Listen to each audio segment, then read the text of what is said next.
Hey, hello YouTubers. Welcome to this episode of, you know it, Learn Everyday English, your roadway to English proficiency, and maybe your favorite English learning YouTube channel. How about that? How about it? We say in English, like, how about that? What do you think about that? Well, I've got another different topic for you today, and this is something that's been in the news here in the U.S. I got this pen. I need to kind of put it out of the way before I lose it. But I'm going to be kind of reading from some notes I took in a notebook as well.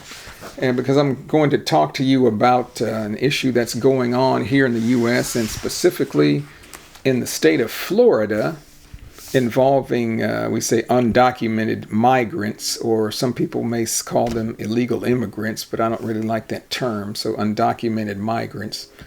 But before I get into that, there's 3 things you can do for me. Hey, like the video, subscribe to the channel, and 3, tell your friends about it so that they can benefit from these videos too. Hey, just like you. And before I get into that also, I want to have 2 announcements. One, I'm happy to say I've reached 2,000 subscribers on this channel. It may not sound like much, but for me, it's an accomplishment. When I started the channel, I wasn't expecting much, which maybe was wrong for me to think that. But I'm happy with 2,000 people, and if I help one person, that's good for me. Like I said, I'm not doing these videos to be famous or to make money, to become another Luisito Comunico or somebody like that, or make a lot of money. Just doing it because I love to do it and it's fun for me. And the next thing I want to mention is if any one of you would like to be a guest on the show here, where I can interview you using Skype and talk about your English language journey, how you learned English or are learning English, the things that you found to be helpful, the things that were not helpful, important tips that you can give other people. I think that could benefit the viewers as well. So let me know if you'd like to do that. Leave a comment in the comment section below. Or I'm going to leave my email address up here, kind of covering up this evil eye that's on top of my head. So you can send me an email, let me know. And somebody also asked me about the evil eye, and it's just a trinket or a bauble, like a souvenir, I think that my wife bought on a vacation. So it doesn't have any real meaning for us. It's just something like a decorative item, I think, that she put there. But okay, let's jump into today's episode. If you see me looking down, it's because I'm trying to read from some notes because there's some information. But you all have probably maybe heard in the news that during COVID, for the coronavirus, our previous president, Donald Trump, had passed something called Title 42, I think Title 42. And that said, well, the U.S. cannot receive or accept people trying to enter the country through asylum or petition or asking to come in because of the health hazard and concern caused by COVID. So all people had to wait on the other side of the border in Mexico. And this had been going on for several years. So, it was, I think, a good call at the time. And then Joe Biden came in as president, and he didn't change that yet. But Title 42 ended. Title 42 ended, I don't know, about a month or so ago. And people thought, okay, well, now that when Title 42 ends, well, everybody, a lot of people, from other Latin American countries or Haiti and China are going to start rushing and trying to come into the United States. It's going to be, kind of a big issue. But really, it hasn't been that much of an issue. The numbers are 50% less than what they expected it to be. So it really hasn't been a problem. But but there's certain people here in the country, especially some Republicans, and I'm not trying to get political, but it's just the way it is. And one of those people is the governor of Florida, and his name is Ron DeSantis. So he's complaining about the illegal immigrants, he calls them, or undocumented migrants. And he said, they're coming into the country. They're creating a lot of problems and issues for the United States. We need to do something. President Biden is doing nothing to solve the problem. Help, help. So I need, as governor of Florida, I need to do something to help the people of Florida and to prevent them from, what could you say, being victims of all these foreigners and illegal immigrants that are invading our country. So he signed something into law in Florida. It was called Senate Bill 1718, or SB 1718, and it's going to become effective or go into effect on July 1st of this year. And a lot of people are upset about this, especially human rights organizations and immigrant groups and minority groups, because in this Senate bill, there are certain things that are going to change. They're going to be enforcing in the state of Florida, and I'm going to go over those things with you. So there are 4 key things that you should know if you haven't heard yet, and I'm going to tell you that now. So 1, it says to traveling into Florida. So if somebody, say, you know a person that is undocumented, that means they don't have their legal paperwork to be in the country here in the United States, or they are illegal. And if you bring them from another state into the state of Florida, like drive them into Florida in your car, that is considered to be human smuggling or human trafficking. So it says transporting undocumented people from outside the state of Florida into the state of Florida is now a criminal act or criminal offense. And you can be prosecuted and spend up to 15 years in prison, possibly, if you bring or transport an undocumented person from outside the state of Florida into the state of Florida. So people are saying, wow, that's real serious. What if I have a relative, a friend, a child?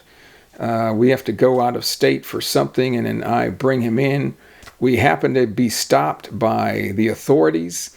I can be thrown in jail, and I can be considered that I was involved in human smuggling or human trafficking, and potentially I could be put in prison for 15 years for that. To me, it's ridiculous. So that's the first thing. But one thing to note, it's not a crime or illegal to transport somebody, say, in a vehicle within Florida. You have to bring them from a state outside of Florida into Florida to be considered illegal. But, that raises a lot of concern, and a lot of people have a lot of problems with that.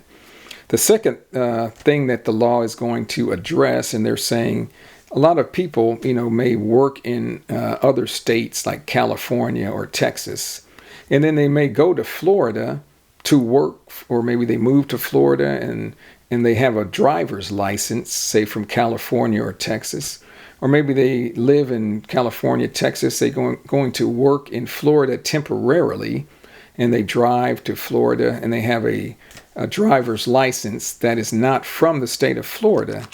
So this new law, or this Senate Bill 1718, says out-of-state driver's licenses for undocumented people will no longer be valid. So now they're valid. If you're undocumented, you have a driver's license from, say, New York State, California, Florida. You can also drive in the state of Florida legally with no problem. Now, if you're undocumented and you do not have a driver's license from Florida but from another state, that will not be allowed. It will not be legal, and you can be fined and detained, or maybe put in jail and held. So that's the second major issue that this Senate bill is going to enact or put into effect. beginning July 1st. The third thing that the law is going to do, and it says that if you have a business or any business that employs more than 25 people or 25 employees, you will be required to use a special service to check the work status of all your employees, which is called E-Verify, is the name of the system. So you have to use E-Verify to determine the work eligibility of all your employees based on immigration status. So if you go into E-Verify, find out that the person is not allowed to work or authorized to work, you can't hire them. Right now, it's not required that you use E-Verify. I think it's optional. Some companies do use it. But now in Florida, it's going to be mandatory for any company that has more than 25 employees. You must verify the work status of all your employees. And if they're undocumented, you cannot hire them. If you do, the company could be fined, and also the undocumented person can be fined up to $5,000 and possibly be thrown in jail for 5 years. So it's another thing that human rights groups are very upset about. And the fourth thing that this law is going to do is it's going to require hospitals that receive certain funding from the U.S. government called Medicaid. They are going to be required to ask each patient what their immigration status is. So if you come in and they ask you, hey, what's your immigration status? Are you documented? Do you have paperwork, legal paperwork to be here? And, the person can say that they don't want to answer the question, and that is fine, but the hospital needs to make a note that the person declined to answer the question. And, some people say, well, this is all going to be put in a database. A hospital in the state of Florida is saying, we're just going to use this information to track to see how many people that are undocumented come to the hospital or that use services. But other people on the other side, the immigrants and say the Hispanic people or people that are for immigrant rights, are saying they're going to use this information against people and track them down and try to find them and either throw them out of the country, fine them, and that sort of thing. And the hospitals will need to submit, say, quarterly reports to the Florida Agency for Health Care Administration. So those are the key 4 things that this new Senate Bill 1718 is going to enact or put into effect on July 1st, 2023. So again, that's if you travel into Florida, bring somebody in that's undocumented, you can be that's considered human smuggling or trafficking. You cannot have a driver's license from another state if you're undocumented. Companies with 25 or more employees will have to use the E-Verify system to check work eligibility status. And hospitals that receive Medicaid will need to ask the patient's immigration status. So why is this important? Because a lot of people are saying, well, this one is scaring a lot of Latino or Hispanic workers in Florida. There's, videos I'm seeing now on YouTube that people are leaving the state of Florida. Truck drivers are going to boycott the state of Florida and not want to bring or deliver food and goods into the state of Florida. They say it's going to have a terrible negative impact on the economy in Florida because a lot of workers are going to leave. Workers that are working in jobs that the most U.S. citizens don't want to do. And it's going to just create a lot of havoc in the state of Florida. And that, I guess, will be seen in the future. But I want to give you some statistics. So there was a report in 2019 by the Migration Policy Institute, and it says that there are over 700,000 undocumented workers in Florida. So there's over 700,000 people in the Florida workforce that are undocumented or are not here legally. And almost 1 in 4 workers, almost 1 out of every 4 workers in the construction industry are undocumented. So you see, that's a lot of people that are working in the state of Florida that are not that are undocumented. In another report in 2021 by the New American Economy Research Fund says that approximately 42% of Florida farm workers are undocumented. These are the workers that are in agriculture. Maybe they pick the crops, we say, the food, the fruit, the vegetables. They say approximately maybe 42% of these farm workers are undocumented. So you're talking about a large number of people in Florida that are undocumented. And if they are scared, they start leaving the state, that's going to create a huge problem for the state of Florida. And some other statistics, 10% of the workforce could be lost in these areas. Like I said, 1 is the construction industry. 2 is the waste management industry, garbage collection, professional, scientific, and management administration. Especially the hotel and restaurant industry will be significantly impacted. Retail trade, others, and agriculture. And these 6 areas of the workforce employ about 391,000 undocumented workers. And they are paid close to $923 million. Well, they pay close to $923 million to the state and local taxes in 2019. So they contribute a lot of taxes to Florida, to the states and local entities. And if it's just 10% of the workforce, but if that's gone, the state of Florida will lose a lot of tax revenue. And another problem in the state of Florida, the unemployment rate is already very low. It's like 2.6% in April. So there's not a lot of, you can't just find and replace all these people that may end up leaving. It's not going to be easy to find people to do these jobs. So what are you going to do?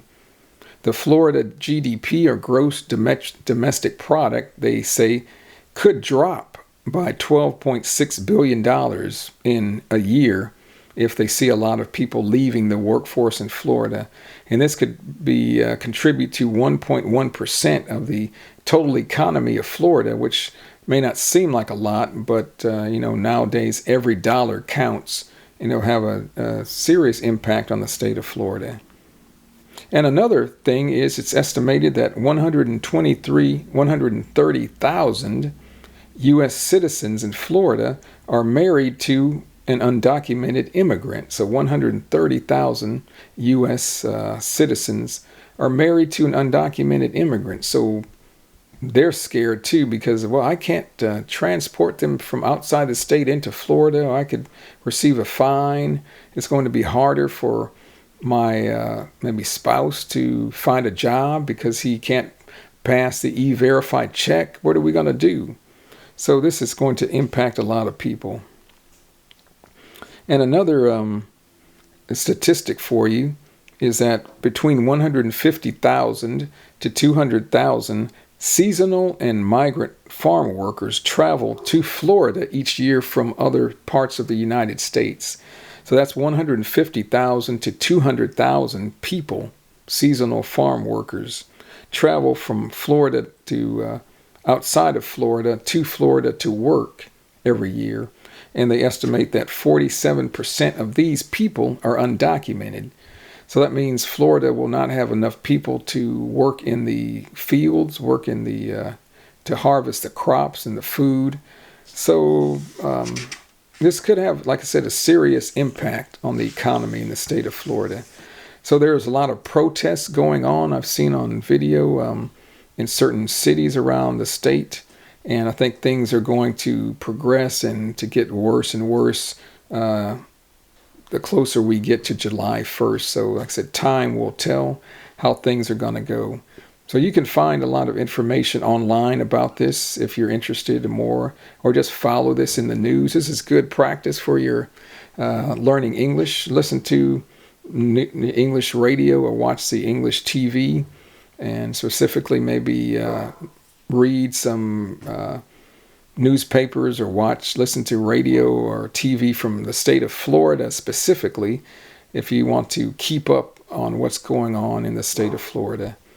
So that's what I wanted to talk to you in this episode about. It's called Senate Bill 1718, changes that are being made by the governor, Ron DeSantis, in Florida to make it a lot more difficult for undocumented migrants to stay and to work in the state of Florida. And who knows, this could have an impact. You know, the governor here in my state, the state of Texas, Greg Abbott, to me is a lot like Ron DeSantis, so I could see him trying to implement this same type of legislation here in Texas. And who knows, other states, especially with Republican governors, may want to try to implement the same thing. And this could just have a huge impact on these states and the U.S. in general. But there's a lot of people that are fighting against it.